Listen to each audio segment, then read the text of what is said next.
Жамшит Халилович, тактоо иретинде суроо. Бул жанагындай весогабариттерди нарушение кылгандар үчүн штраф көтөрүлүп атабы?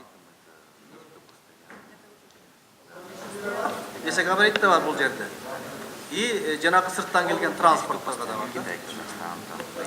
Бул сырттан келген оор жүктүү ташуулардан жанагы лицензиясы жок да, ушул боюнча штрафпы? Ооба, ооба.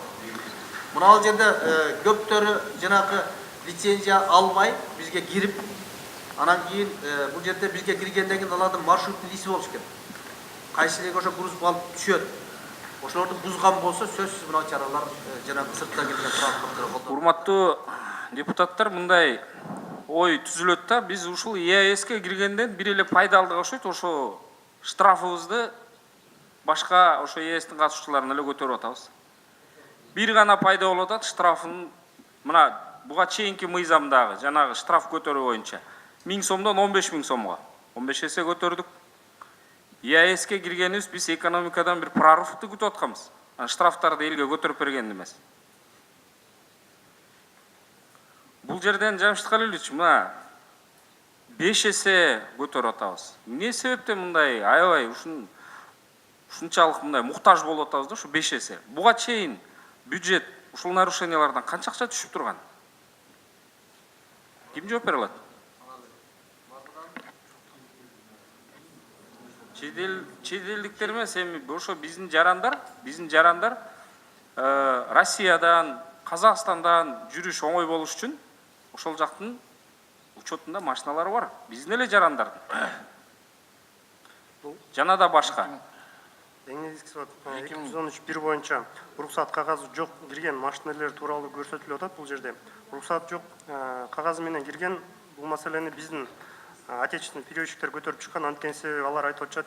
Биз чет өлкөгө барганда ошондой эле уруксат кагазыбыз жок болсо бизге 100 000 салат, а силер болсо ошол эле чет өлкөнүн машинеси бизге келсе 10 000 сом саласыңар деген негизги дооматтар бар болчу да. Ошонун негизинде биз чет өлкөлүк жүк ташуучулар биздин Кыргызстан Республикасына келип атканда ошондой уруксат кагаздарын, лицензияларын толук алып келишүү максатында кылганбыз. Булар 10 000 сом чет мамлекеттик ташуучуларга бул аз эле акча көрүнөт. Анткени себеби Россияда 100 000, 200 000 рубльга чейин салышат да. ЕАЭСке киргенде биздин үмүтүбүз ошол экономикалык прорыв болот деп күтүп атканбыз, штрафтар көтөрүлөт эмес. Өкмөт бул жеринден ошол жагында карасаңыздар, анан негизи дагы мыйзам өтсө эгер бизде да сунуштарды беребиз, бирок мындай кескин эсе көтөрүлгөндөрүн дагы силер обосновать этип бергиле. Рахмат. Сөзсүз обосновать этебиз. Себеп дегенде биз бул мыйзамды бул жакка алып келердин алдында биз ассоциация перевозчиктер менен Кыргызстандагы жанагы ушул ишкерлер менен талкууга алганбыз. Ошолордун талаптары бар. Эмне үчүн силер бизге кирген транспортты штрафовать этпейсиңер, жөн коесуңар да биз барганда ал жерде чоң олчойгон штрафтарды төлөйбүз деп. Биз бул талаптарды эмнеден коюп атабыз? Бул талаптар эгер ушундай мыйзамга кирип калган болсо, бул жана перевозчиктер сөзсүз биздин закондорду карап келип туруп, бул не обязательно жанагы бузуп туруп штраф төлөмөй. Жок, мынандай закондору бар экен да, жанагы кагаздарды, уруксат кагаздарын алат да. Ошого. Жамшит Халилович, сиздин сөзүңүз туура, мындай эмеси да туура. Анан логикасы. Анан айланып келип эле кайра биздин кыргыз перевозчиктер штраф төлөп калчу эле да.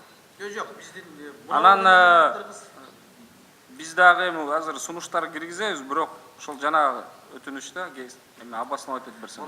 Рахмат, урматтуу коллегалар.